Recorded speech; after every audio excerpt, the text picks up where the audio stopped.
بخاری میں 3207، مسلم میں 416 اور 411 نمبر. آپ صلی اللہ علیہ وسلم فرماتے ہیں کہ بیت المقدس سے میں پھر دوبارہ براق پر سوار ہوا جس کا قدم حد نگاہ تک پڑتا تھا. پھر مجھے جبرائیل علیہ السلام اپنے ساتھ لے کر چلے یہاں تک کہ ہم آسمان دنیا تک پہنچ گئے. یہ فزیکل ایکسپیرینس ہے. اب اللہ تعالیٰ مزید اپنی قدرت کی نشانیاں آپ صلی اللہ علیہ وسلم کو اس حوالے سے دکھائے گا. یہ حدیث آگے چلتی ہے کہ جبرائیل علیہ السلام کے ساتھ ہم آسمان دنیا پر پہنچ گئے. جبرائیل علیہ السلام نے دروازہ کھولنے کے لیے کہا تو فرشتے نے پوچھا آپ کون ہیں؟ جبرائیل علیہ السلام نے کہا کہ میں جبرائیل ہوں. پھر اس نے جبرائیل علیہ السلام سے پوچھا کہ آپ کے ساتھ کون ہے؟ تو انہوں نے فرمایا کہ محمد صلی اللہ علیہ وسلم. اس فرشتے نے پوچھا کیا انہیں بلایا گیا ہے؟ تو جبرائیل علیہ السلام نے کہا ہاں. تو پھر اس فرشتے نے دروازہ کھول کر کہا خوش آمدید اور تشریف لانے والے کتنے ہی اچھے ہیں، اور پھر دروازہ کھول دیا. جب میں وہاں پہنچا تو میں نے وہاں آدم علیہ السلام کو دیکھا. جبرائیل علیہ السلام نے بتایا کہ یہ آپ کے والد آدم علیہ السلام ہیں، انہیں سلام کیجئے. میں نے انہیں سلام کیا اور انہوں نے میرے سلام کا جواب دیا اور پھر کہا کہ صالح بیٹے، صالح نبی، خوش آمدید ہو. پھر جبرائیل علیہ السلام مجھے لے کر اور اوپر گئے تو وہ دوسرے آسمان پر پہنچ گئے. انہوں نے دروازہ کھولنے کے لیے کہا.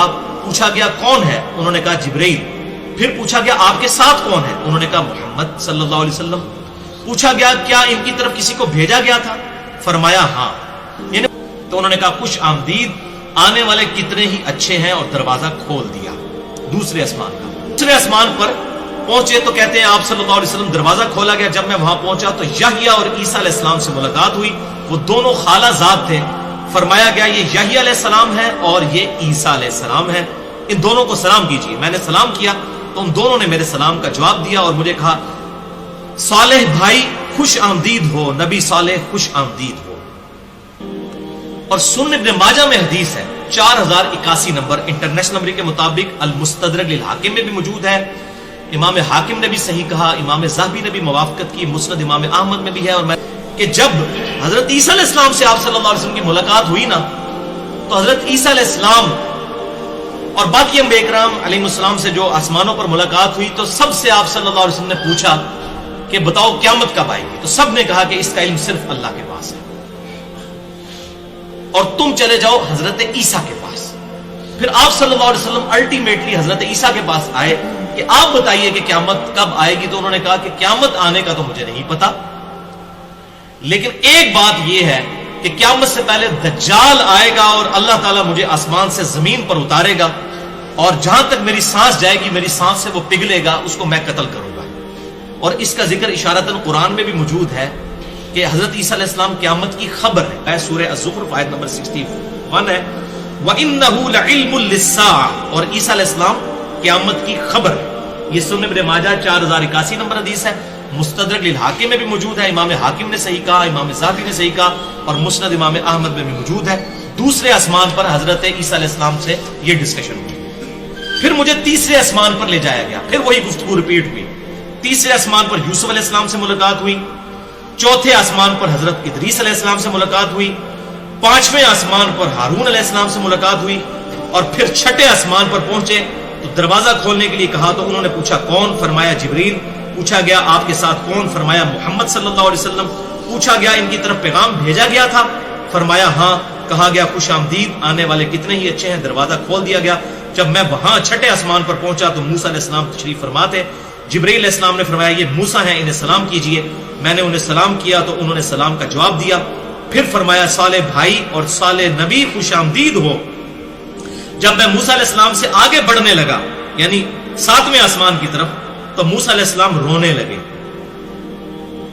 تو ان سے پوچھا گیا آپ کیوں رو رہے ہیں؟ تو انہوں نے فرمایا میں اس لیے روتا ہوں کہ ایک نوجوان محمد صلی اللہ علیہ وسلم جو میرے بعد مبعوث کیا گیا اور اس کی امت جنت میں جانے والے افراد میری امت کے جنت میں جانے والے افراد سے بہت زیادہ ہوں گے. یعنی اللہ نے یہ بہت بڑی فضیلت دی ہے. یعنی یہ ان کا رشک کی وجہ سے رونا تھا کہ میرے بعد آیا اور اللہ نے اس کو یہ فضیلت دی. اور بخاری اور مسلم کی متفق علیہ حدیث ہے کہ جنتیوں کا نصف امت محمدیہ صلی اللہ علیہ وسلم سے، اور اس کی وجہ بھی یہی ہے